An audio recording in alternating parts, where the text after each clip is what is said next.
አሪፍ ነው፣ ደስ ይላል። የማታውን ፕሮግራም ተመችቶኛል።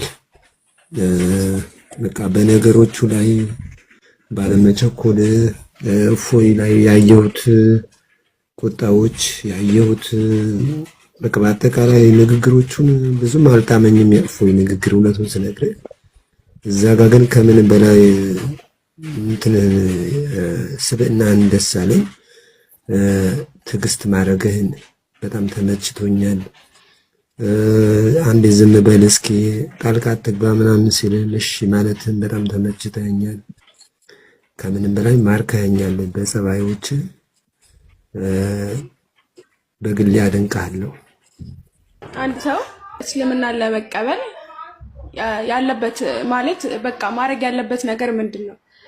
ሁለተኛ ነገር ደግሞ ይሄን ነገር ቤተሰብ አይቀበለውም። እንዴት ነው ይሄን ፈተና እንዴት ነው ማለፍ የሚቻለው? እንዴት ነው ማለፍ የሚቻለው? የሁል ጊዜ ጥያቄን ይዘህ ስለመጣ እኔ በጣም ደስ ብሎኛል። ያው እንደምታውቀው በመጽሐፍ ላይ ስለ ኢሳ ስለ ኢየሱስና ስለ መሐመድ ነው ያው እንጂ ብዙ የመጽሐፍ ልዩነት የሀሳብ ልዩነት የላቸውም ቁርአንና ማለት ነው። ነገር ግን በኢሳና በመሐመድ ያለው ልዩነት ደግሞ የህይወት ልዩነት ነውና ይሄንን ያው በራሱ መረዳት ፈልጋል። ኢቭን ኢፍ ከዚህ ሰዓት ውጪ ጊዜ ሰተኝ ብታስረዳኝ እኔ በጣም ደስተኛ ነኝ። ምክንያቱም በጣም የምፈልግ ልጅ ነኝ። ለማወቅ በጣም ብዙ ነገሮች ውስጥ እየገባው እያነበብኩኝ ለመረዳት በጣም ጥረት ውስጥ ያለው ሰው ስለሆንኩኝ ግዴታ እንዳንተ አይነት መንገድ የሄዱ ሰዎች እኔ ህይወት ውስጥ ያስፈልጋሉ። እሺ አዳምጪ፣ ላስረዳሽ። በቃ በጣም አንድ አይነት ቃል አድርጎ ይገልጻቸዋል። የማርያም ልጅ መሲሁ ማለት ከእርሱ በፊት አልፈው እንደነበሩ ነብያቶች አንድ ነብይ ነው ይለናል። ነቢዩ ሙሐመድ ሰለላሁ ዐለይሂ ወሰለም ማለት እርሳቸውም ልክ እንዲሁ ከእርሳቸው በፊት አልፈው እንደነበሩ ነቢያቶች አንድ ነቢይ ናቸው ይለናል። አምላክ አላህ ስብሐነሁ ወተዓላ ነቢዩላህ ዒሳን ለእስራኤል ልጆች ነቢይ አድርጎ ልኮታል። ነቢዩ ሙሐመድ ሰለላሁ ዐለይሂ ወሰለም ለዓለም ልኳቸዋል። ሁለታቸውም ድንቅ የሆኑ ተአምራቶችን ተሰጥተዋል፣ የነቢይነት ማረጋገጫቸው። ለምሳሌ ነቢዩላህ ዒሳ መሲሁ ማየት የተሳናቸውን የመፈወስ ተአምር ተሰጥተው ነበር። ልክ እንዲሁ ሙታንን ማስነሳትን ተአምር ተሰጥተው ነበር። ለምጽ ያለባቸውን ሰዎች የመፈወስ ተአምር ተሰጥተው ነበር። ልክ እንዲሁ አፋቸው ድዳ የሆኑ መናገር የማይችሉ እነዚህን የመፈወስ ተአምራቶችን ሰጥቷቸዋል። ለነቢዩ ሙሐመድ ሰለላሁ ዐለይሂ ወሰለም ልክ እንዲሁ ተአምር ሰጥቷቸዋል። ነቢያችን ሰለላሁ ዐለይሂ ወሰለም ከተሰጣቸው ተአምር መካከል የመካ ሰዎች ከዕለታት አንድ ቀን ጠየቋቸው። ሰአለ አህሉ መካ አነቢ ሰለላሁ ዐለይሂ ወሰለም ቃሉ ያ ረሱለላህ ያ ሙሐመድ ኢን ኩንተ ነቢየን አሪና አያ ፈአራሁም ሚን ሽቃቅ አልቀመር መረተይን አንተ ሙሐመድ ሆይ በእውነትም ነቢይ ከሆንክ ያለፉ ነቢያቶች ተአምር እየሰሩ አሳይተዋልና አንተም ተአምር ሰርተህ ያሳየን አሏቸው። ነቢዩ ሰለላሁ ዐለይሂ ወሰለም ፈአራሁም ሚን ሽቃቅ አልቀመር ጨረቃን ከፍለው አሳዩአቸው ይላል። ጨረቃን ለሁለት ከፍለው አሳዩአቸው። መረተይን ይህን ተአምር ሁለት ጊዜም አደረጉ ይላል። ነቢዩ ሙሐመድ ሰለላሁ ዐለይሂ ወሰለም ይህን ተአምር አድርገዋል። ሌላም ከዕለታት አንድ ቀን ነቢያችን ሰለላሁ ዐለይሂ ወሰለም ጋር የሆነ ሰው መጣና ያ ረሱለላህ ኡድዑላህ ሊ አን የረደ ሊ በሰሪ አላቸው። ኢን ሰበርተ ፈለከ ኸይር አሉት። ወኢን ሽእተ ደዐውቱ ለክ ፈረደ ላሁ ለከ በሰረከ።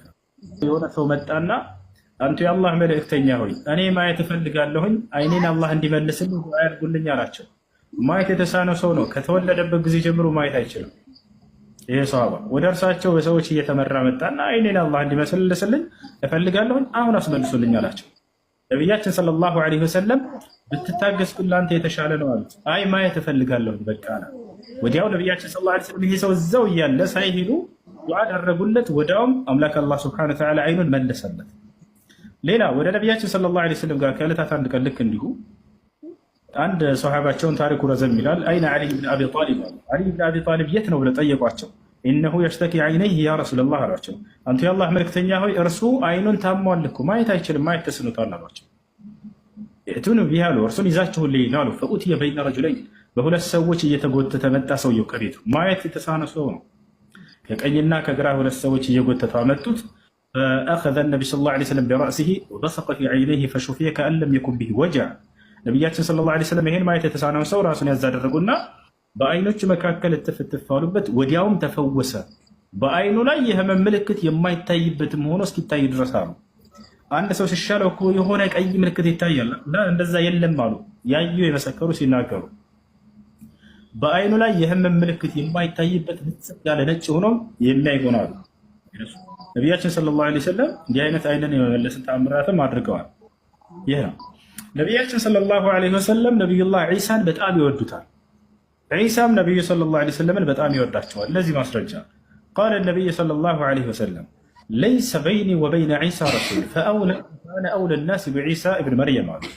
በእኔና በዒሳ መካከል ነቢይ የለም አሉ። በእኔና በዒሳ መካከል ሌላ ማንም ነቢይ የለም። ከዚያስ እኔ ከማንም በላይ መሲሁን የምወደው ይህንን ቦታ ላይ መጽሐፍ ቅዱስ ላይ አለ ወይስ እዚህ ላይ አንድ ሀሳብ ልትግባ? ችግር የለውም። እዚህ ላይ ቁርአን ላይ ነው ይህን የሚለው ወይስ መጽሐፍ ቅዱስ ላይ ነው? አሁን ከእስልምና አንጻር ያለውን እየነገርኩሽ ነው። ነቢዩ መሐመድ ሰለላሁ ዐለይሂ ወሰለም ስለ መሲሁ የተናገሩት ነው። እሺ አነ አውለ ናስ ቢዒሳ ብን መርየም አሉ። እኔ ከማንም በላይ የማርያምን ልጅ መሲሁን ከማንም በላይ ወዳጁ እኔ ነኝ ብለው ቃል በቃል ተናግረዋል። እርሱም እንዲሁ ነቢዩላህ ዒሳ ዐለይሂ ሰላም ቃል በቃል ምን ብሏል? ዒሳ ብለሽ ስለጠየቅሽ ነው፣ ስለ እርሱ ማወቅ ፈልጋለሁ ስላልሽ ነው። ከዚህ እያረሳልሻለሁ። ኧረ በጣም ወኢዝ ቃለ ዒሳ ብን መርየም ያ በኒ እስራኤል ኢኒ ረሱሉላህ ኢለይኩም ሙሰዲቀን ሊማ በይነ የደየ ሚነ ተውራህ ወሙበሽረን ቢረሱሊን የእቲ ሚን ባዕዲ እስሙሁ አሕመድ ይላል። የማርያም ልጅ መሲሁ ምን አለ? እናንተ የእስራኤል ልጆች ሆይ እኔ ወደ እናንተ የተላኩላችሁ የአላህ መልእክተኛ ነኝ አለና ከእኔ በኋላ የሚመጣውን መልእክተኛና ነቢይ ሙሐመድን ወይም አሕመድን የማበስራችሁ ነኝ አለ። ያችሁ ነቢዩላህ ዒሳ ስለ ነቢዩ ሙሐመድ ሰለላሁ ዐለይሂ ወሰለም ከእኔ በኋላ የሚመጣ ነቢይ አለ፣ መልእክተኛ አለ፣ ስሙ ሙሐመድ ወይም አሕመድ ይባላል ብሎ በስርዓትን ነግሯቸዋል ለህዝቦቹ። ይህን ይመስላል። ይህ ነው ነቢዩላህ ዒሳ ዐለይሂ ሰላም በጣም ታላቅ ደረጃ አለው በኢስላም። ሁለታቸውም ነቢ ሰለላሁ ዐለይሂ ወሰለም ዒሳም ኡሉል ዐዝም ከሚባሉ ነቢያቶች ናቸው። 5 ነቢያት ኡሉል ዐዝም ይባላሉ። የቁርጠኝነት ባለቤትን የተጎናጸፉ ፈተና ደርሶባቸው ባስተምረባቸው ጊዜ ከማንም በላይ የባለቤቱ ናቸው። ከነዚህ መካከል ነቢ ሰለላሁ ዐለይሂ ወሰለም እና ዒሳ ይገኙበታል ማለት ነው። ወጂሃን ፊ ዱንያ ወልአኺራ ተብሎ ተገልጿል። መሲሁ በዚህም ዓለም በቀጣዩም ዓለም ትልቅ ባለሟል ባለ ክብር የሆነ ብሎ አላህ ገልጾታል። ወሚነል ሙቀረቢን ከእኔ ዘንድ በጣም ቅርብ ደረጃ ካላቸው ነቢያቶች ነው ብሎም ገልጾታል። ሀዛ ሁወ ዒሳ ይህ ናቸው ነቢዩላህ ዒሳ ዐለይሂ ሰላም። ይህነት ደረጃ ሁለቱም አላህ ያላህ ባሪያዎች እስከሆኑ ድረስ ይህ ስጦታ ነው፣ ሁለቱም መካከል ውስጥ የተደረገው ማለት ነው። ይህን ስጦታ ተቀብለው ወደ ምድር ላይ ለማንም ሰው ምንም መሆን ይችላሉ። ስጦታ ነው ለሁለቱም፣ የነብይነት ስልጣን ስጦታ ነው የተሰጣቸው። ያው ክርስትና ላይ ታውቃለህ ኢየሱስን ነቢዩላህ ዒሳን ወደ አምላክነት ነው በስተመጨረሻ ተቀይሮ በዛ ፕሮሰስ ሲስተም ውስጥ በእምነት ውስጥ ይዘውት ያው የሚኖሩት የምንከተለው ልበለ አምላክ አድርገውታል። እሱ ግን አምላክ እንዳለው ነገር ግን ፈጣሪ አንድ ነው። ካላስቸገርኩ ሁለተኛ ጥያቄ ካላስቸገርኩ ዋይ ኖት መሐመድ ባይብል ላይ ለምንድን ነው የሌለው? ኦኬ ስማቸውና የፈለግሽው ስማቸው መሐመድ የሚለውን ስም ላሳይሽ። ኖ መጽሐፍ ላይ ስማቸውን ሳይሆን የሁሉም ስራዎች ቁርአን ላይ እንዳለ የመጡበት ቦታ የሄዱበት አገልግሎታቸው ቁርአን ላይ አለ፣ ስለ ሁሉም ማለት ነው። ነገር ግን መጽሐፍ ቅዱስ ላይ መሐመድ ምንም አይነት ታሪክ የለውም። ለምንድን ነው የክርስትናው እምነት ይሄንን የመሐመድን ሐሳብ የመሐመድን ጉዳይ የመሐመድን ተልእኮ ኢግኖር ያደረጉበት? ዋይ ኖት ብዬ ነው መጠየቅ ያስኩት። ኦኬ አለ ላሳይሽ። ምናልባት ናች ከተቀበልሽ አሳይሻለሁ፣ ችግር የለም። አሳይሻለሁ፣ ችግር የለም። የተሻለ መንገድ ውስጥ ላይፍ ስለነበርክ እሺ ለምንድን ነው ስለ መሐመድ መጽሐፍ ቅዱስ ሊያወራለት ያልቻለው? አዎ ለምንድን ነው ያላወራለት? የሁሉም ታሪክ ቁርአን ላይም አለ መጽሐፍ ቅዱስ ላይም አለ። ዋይ ኖት መሐመድ ባይብል ላይ ኢግኖር ለምን ሆነ? አለ ላሳይሽ ማለት ከፈለግሽ አየሽ። አዎ እየተከታተልኩ ነው። ወደ አማርኛ እንቀይር። ትራንስሌት ያርጋው ወደ አማርኛ እንቀይር። ምን ይላል እዚህ ጋር? እስኪ አንብቢው። ያ መሐመድ ይላል። አንድ ሰው እስልምናን ለመቀበል ያለበት ማለት በቃ ማድረግ ያለበት ነገር ምንድን ነው? ሁለተኛ ነገር ደግሞ ይሄን ነገር ቤተሰብ አይቀበለውም እና እንዴት ነው ይሄን ፈተና እንዴት ነው ማለፍ የሚቻለው? እንዴት ነው ማለፍ የሚቻለው? በጣም ጥሩ። በመጀመሪያ የሚገባው ነገር ሞት አድርገው ኪሎ ከይቅርታ ጋር የመጀመሪያው ምንድነው ልናውቅ የሚገባው ነገር ሙስሊም ብሎ ማለት ራሱን ፈቃዱን ለአምላኩ ለአንዱ አላህ ያስገዛ ማለት ነው። ገብታችኋል አይደለም? ኢስላም ብሎ ማለት ለአንድና ብቸኛ ለሆነው አምላክ ራስን ማስገዛት። አንድ ሰው ሙስሊም ሲሆን ጊዜ خلاص ከነቢያቶች ህብረት ተቀላቀለ። እነ ኢብራሂም ጋር፣ እነ እስማኤል፣ እነ ኢስሐቅ፣ እነ ያዕቆብ፣ እነ ሙሳ፣ እነ መሲሁ ጋር ከእነርሱ ጋር ከሆንክ ለምን የዓለም ሰው ከበስተጀርባ አይሆንም? ለምን ብቻህን አትቀርም? ምድር ላይ ምንም ሊመስልህ አይገባም። ዩሱፍ እስር ቤት ውስጥ በተወረወረ ጊዜ ታላቁ ነቢይ ብቻህን ነበር። ሁሉም እንዳለ ከሃዲዎች ነበሩ። እንደዚሁም ያሳደዱት ህዝቦች ምንድነው ከንግስናው ቤት ያስለቀቁት ምናምን። እስር ቤት ውስጥ በተወረወረ ጊዜ ትልቅ አምላክ የዋለልኝ ጸጋ እያለ ኢስላምን ይነግራቸው ነበር። የአባቴን አብርሃምን የኢስሐቅን የያዕቆብን መንገድ የምከተል አንዱን አላህ የማመልክ እያለ ይነግራቸዋል። ምን አለ ዩሱፍ? ኢኒ ተረክቱ ሚለተ ቀውሚን ላ ዩእሚኑነ ቢላህ አለ ወሁም ቢልአኺረቲ ሁም ካፊሩን ወተበዕቱ ሚለተ አባኢ ኢብራሂመ ወኢስሐቀ ወያዕቁብ ማ ካነ ለና አን ኑሽሪከ ቢላህ ሚን ሸይ ዛሊከ ሚን ፈድሊላሂ ዐለይና ወዐለ ናስ ወላኪነ አክሰረ ናስ ላ የሽኩሩን አለ። ወተበዕቱ ሚለተ አባኢ አለ ዩሱፍ፣ የአባቶቼን መንገድ ተከትያለሁኝ አለ። ማናቸው አባቶቹ? ኢብራሂመ ወኢስሐቀ ወያዕቁብ፣ የአባቴን የአብርሃምን የኢስሐቅን የያዕቆብን አለ። ምንድነው መንገዳቸው? ማ ካነ ለና አን ኑሽሪከ ቢላሂ ሚን ሸይ፣ በዚያ በአንዱ በአምላክ በአላህ ላይ የምናጋራ አይደለንም አለ። ያንን አምላክ በብቸኝነት የምናመልክነን አለ። አምላክ አንድም ሶስትም አይባልበት ሰው በዚያ በአንዱ አምላክ ላይ የማናጋራነን አለ። ይሄ ነው ትልቁ ጸጋ በእኛ ላይ የዋለልን አለ። ዛሊከ ሚን ፈድሊላሂ ዐለይና አለ ዩሱፍ፣ ይህ አላህ በእኛ ላይ የዋለልን ትልቁ ጸጋ ነው። በቃ አለቀ። እዚህ ዓለም ላይ ትልቅ ጸጋ ብሎ ማለት እነ አብርሃም እነ ኢስሐቅ እነ ያዕቆብ ያመለኩትን ያንን አንድና ብቸኛ የሆነውን አምላክ ማግኘት ነው። እርሱን በብቸኝነት ተገዝተህ ኑረህ ሞትክ ማለት በቃ አንተ እድለኛ ነህ። በቀጣዩ ዓለም የገነትን ዓለም የምትወርሳት አንተ ነህ፣ ሌላ አይደለም። እዛች አለ አይደል? ዛሊከ ሚን ፈድሊላሂ ዐለይና ወዐለ ናስ፣ በሰዎችም ላይ ይህን ሁኔታ ውሎላቸዋል። ወላኪነ አክሰረ ናስ ላ የሽኩሩን አለ። ነገር ግን አብዛኛው ሰዎች ይህን ጸጋ አያመሰግኑም ማለት። እዚህ ዓለም ላይ የፈለገ ጸጋ ባይኖርህም አንተ ያንን አንድ አምላክ የነቢያትን አምላክ እስካገኘህ ድረስ ሁሉ ጸጋ ከአንተ ጋር አለ። የፈለገ ምድራዊ ጸጋ ቢኖርህ ያን የነቢያት አምላክ የሆነውን አንዱን አምላክ እስካላገኘህ ድረስ ምንም ጸጋ የለም። ምድራዊ ጸጋ አላቂ ነው። እዚሁ ምድር ላይ ጥለኸው የምትሄደው ነው። የቀጣዩ ዓለም ጸጋ ግን ያንን የሚያወርስህ የሆነ የነቢያትን አምላክ አግኝተህ አምነህ እሱን ተገዝተህ በብቸኝነት መሞት፣ ይሄ ነው ትልቁ ጸጋ ብሎ ማለት ቦታች አለ። ይህ ነው ትልከ ዳሩ ልአኺረቱ ነጅዐሉሃ ሊለዚነ ላ ዩሪዱነ ዑሉወን ፊል አርድ ወላ ፈሳደ ወልዓቂበቱ ሊልሙተቂን። ያችን የመጨረሻውን ዓለም በእኔ በአላህ የሚያምኑና እኔን ለሚፈሩ ሰዎች ብቻ አዘጋጅቻታለሁ ይላል። እና ምን ልላችሁ ነው?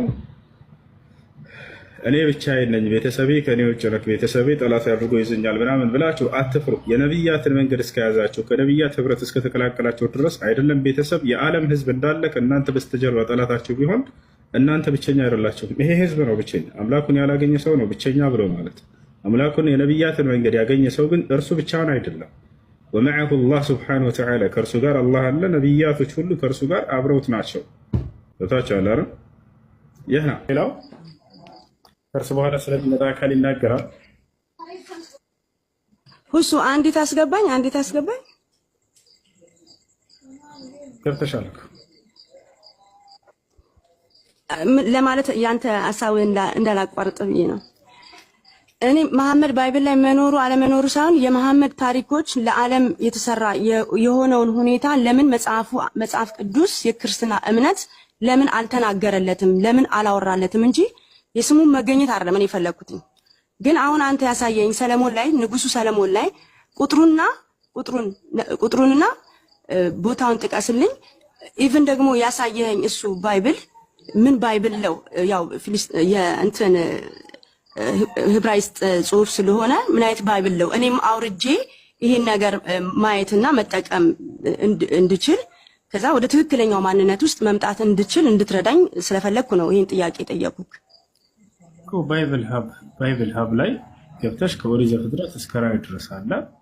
ከዚያ በኋላ ሰንጎ ሰለሞን 5:16 ገብ ሙሐመድም የሚል ቃል አለ። ሙሐመድም ይላል። ያንን ቃል ወደ አማርኛ ስትቀይሩ ሙሐመድ ይላል። ቃል በቃ እንዳሳየውሽ ማለት ነው። ደግሞ የተነገረውን ስለ እርሳቸው ደግሞ የተወሰነ ላሳየሽ። እሺ ታሪካቸው ለምን አልተነገረላቸውም ያልሽ ወደፊት የሚያደርጉት ሁሉ አድርገውም ያለፉትን ሁኔታ መጻፍ ነበረበት፣ መኖር ነበረበት። የሁል ጊዜ ጥያቄ ነው እሱ። እሺ ላሳየሽ። እሺ ከየት እንጀምራለን? እዚህ ጋር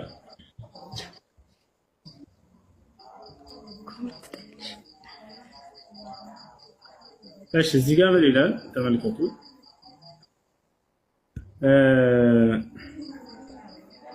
ኦሪት ዘዳግም ምዕራፍ 23 ይቅርታ ምዕራፍ 18 ላይ ይታይሻል። ከኔ ጋር ነሽ? ያው ከወንድሞቻቸው መካከል እንደ አንተ ያለ ነብይ ያስነሳላቸው። እየተከታተልኩ ነው። እሺ ለሙሴ ምን አለው? ከወንድሞቻቸው መካከል እንደ አንተ ያለ ነብይ ያስነሳላቸዋለሁ ይላል። አሁን እዚህ ጋር እንደ አንተ ያለ ነብይ ያስነሳላቸዋለሁኝ አለ። ማን ነው እዚህ ጋር እንደ አንተ ያለ ነብይ ያስነሳላቸዋለሁ የተባለው ከተባለ እንግዲህ ቃል በቃል አምላክ አላህ ነብዩ መሐመድን ሰለላሁ ዐለይሂ ወሰለም እንደ ሙሴ ያለ ነብይ ነው ብሎ ይገልጻቸዋል። አንድ ጊዜ እዚህ ጋር በቁርአን ላይ አላህ እንደ ሙሴ ያለ ነብይ ተብሎ ያ ቃል በቃል አላህ በቁርአን ላይ ይጠቅሳቸዋል። በሱረቱል ሙዘሚል ላይ ነው። እዛ የሚያመሳስላቸው ነገር ደግሞ እዚያው መጽሐፍ ቅዱስ ራሱ ባስቀመጠው ላይ እንሄዳለን። ምን ይላል እዚህ ጋር ይታይሻል? እኛ በእናንተ ላይ መስካሪ መልእክተኛን ወደ እናንተ ላክን ይላል። እሺ እኛ በእናንተ ላይ መስካሪ መልእክተኛን ወደ እናንተ ላክን ይላል። ማናቸው ወደኛ የተላኩት? ነብዩ ሰለላሁ ዐለይሂ ወሰለም። ከማን ጋር እንጸጽራቸው? ወደ ፈርዖን መልእክተኛን እንደላክን አለ። ወደ ፈርዖን የተላከው መልእክተኛ ማን ነው? ሙሴ። ልክ እንደ ሙሴ ያለ ነብይ ብሎ አላህ ቁርአን ላይ ቃል በቃል ጠቅሷቸዋል። ነብዩ መሐመድ ሰለላሁ ዐለይሂ ወሰለም ለሙሴ ዝም ብሎት ነበር? እንደ አንተ ያለ ነብይን አስነሳላችኋለሁ ብሎ ነበር። ኦኬ አይ እስራኤላዊ ነብይ ነው እንዳይባል እስራኤል ምድር ሙሴን የሚመስል አንድትም ቦታ ላይ አልተነሳም ብሎ እዛው መጽሐፍ ላይ ተመልከቱ እንደሚናገር ማለት ነው። እስራኤላዊ ነው እንዳይባል ምን አለ? እግዚአብሔርን ፊት ለፊት እንዳወቀው እንደ ሙሴ ያለ ነብይ ከዚያ ወዲህ በእስራኤል ዘንድ አልተነሳም ይላል። ያው እስራኤል ዘንድ ሙሴን የመሰለ ነብይ አንዲትም አልተነሳም ብሎ ጽፏል። ታዲያ ከማን ነው? ከእስራኤል ውጭ እንደሆነ እየገለጸልን ነው። እስራኤል ላይ ምንም ሙሴን የሚመስል ነብይ አልተነሳም ማለት መስፈርት አስቀመጠ። እዚህ ጋር ገብቶሻል አይደል? እግዚአብሔርን ፊት ለፊት እንደ ሙሴ እንዳወቀው ይላል። ሙሴ ነው ቃል በቃል አምላክን ያናገረው አይደለም? ታዲያ ከሙሴ በኋላ አምላክ ቃል በቃል ያናገረው አካል ነው ከተባለ እንደ ሙሴ ያለ ነብዩ መሐመድ ሰለላሁ ዐለይሂ ወሰለም አላህ ቃል በቃል አናግሯቸዋል። ሙሴን እንዳናገረ ሁሉ እርሳቸውን ያናግራቸዋል። ስለዚህ የሙሴ አይነት ሊባል ዘንድ አምላክ ፊት ለፊት ቃል በቃል የሚያናግረው አካል መሆን አለበት ከእርሱ በኋላ የሚመጣው። ነብዩ መሐመድን አናግሯቸዋል ወይ ቃል በቃል ያለማንም መካከለኛ? አዎ አናግሯቸዋል ሰለላሁ ዐለይሂ ወሰለም። ዛሬ የምንሰግዳቸውን 5 አውቃት ሶላቶች ነብዩ መሐመድ ሰለላሁ ዐለይሂ ወሰለም ወደ ሰማይ ከሄዱ በኋላ አላህ ያለማንም መካከለኛ ቃል በቃል አናግሯቸው ነው የሰጣቸው። ሙሐመድ ሆይ እያለ እነሆ እነዚህን 5 አውቃት ሶላቶች በአንተና በትውልዶች ላይ ግዴታ አድርጌያለሁ እያለ ያዛቸዋል ማለት ነው። እርሳቸውም አይ ያ ረቢ አቤቱ ጌታዬ ሆይ خفف عن امتي ከትውልዶች ቀንስልኝ እያሉት ያው እንደ ሙሴ ሲል ጊዜ ምን መስፈርት አስቀመጠ? ልክ ሙሴ አምላክ እንዳናገረው አምላክ የሚያናግረው ነብይ መሆን አለበት ማለት ነው። ኢንሻአላህ አይደል? ይህ ነው። ከዚያ በኋላ ሌላውን ምሳሌው ሌላ ምልክቱን እዛው ላይ ሌላኛውን ምልክቱን ሲገልጽልን ምን ይላል? ሌላኛውን ምልክቱን የዚህን የሚነሳውን ነብይ ምልክቱን ምን ብሎ ይገልጻል? እንመልከተው። ያው እነዚህ ጋር ወረድ ብለን እዚያው እንዳንተ ያለ ነብይ ያስነሳላቸዋለሁ ካለ በኋላ ቃሌንም በአፉ አደርጋለሁ አለ። ያ ነብይ ቃል በአፉ ነው የሚደረግለት፣ አያነብም። በአፉ ነው የሚደረግ። ያ ማለት መልአኩ መጥቶ ያነብለታል። ያንን ይዞ በቃሉ በአፉ ያነባል። በአፉ ነው የሚደረግለት እንጂ የሚያነባው አይደለም። ያዘዝኩትንም ቃል ሁሉ ይነግራቸዋል ይላል ነብዩ መሐመድ ሰለላሁ ዐለይሂ ወሰለም። የህይወታቸው መጨረሻ ላይ ምን አሉ?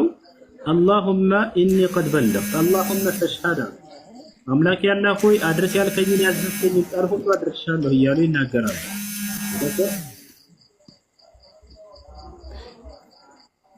ያዘዝኩትን ቃል ሁሉ ይነግራቸዋል ብሎ መሰከራል። አያችሁ። ከዚያ ቀጥሎ ምን አለ? እዚህ ጋር ነው አሁን ሌላኛው ትልቁ ምልክት።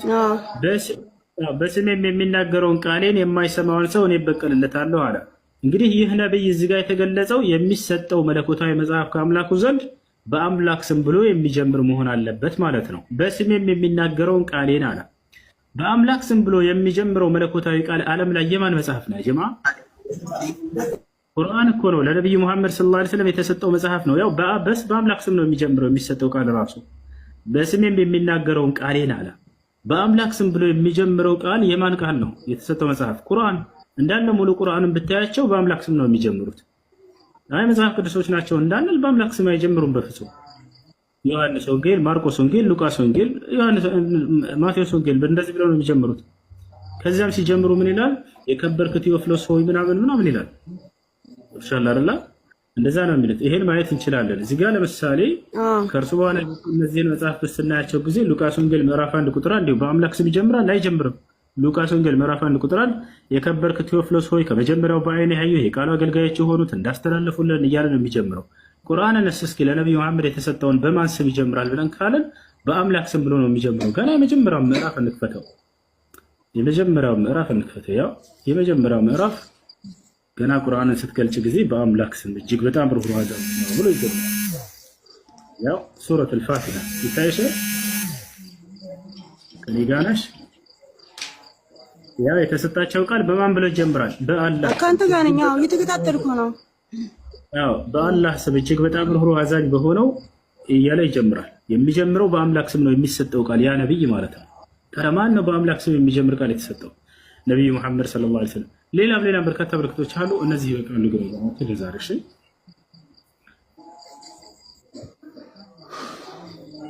በተወሰነ መልኩ ያው ሙሉ ለሙሉ ብዬ ባልልም ይገባል። ያው የነበርኩበት እምነት ቆይታ ቻሌንጅ ሊያደርገኝ እንደሚችል ያው ትረዳኛለህ ብዬ ተስፋ አደርጋለሁኝ። ግን ያው ሁልጊዜ ታስፈልገኛለህ። በእንደዚህ አይነትም ሰዓት እገባለሁ። በውስጥ መስመርም ተገናኝተን እንደዚህ ዲቴል እንደዚህ በቃ ሊገባኝ በሚችለው መንገዶች ውስጥ ልታስረዳኝ በቃ ሆነ የሆነ ደረጃ ውስጥ ብታመጣኝ የምፈልግ ሴት ነኝ። ለማንኛውም ፎሎ አድርጎሻለሁ። ፎሎ አድርጊኝ ኢንሻአላህ። በስ እናወራለን። እሺ በገስት እናወራለን። እሺ በጣም አመሰግናለሁ።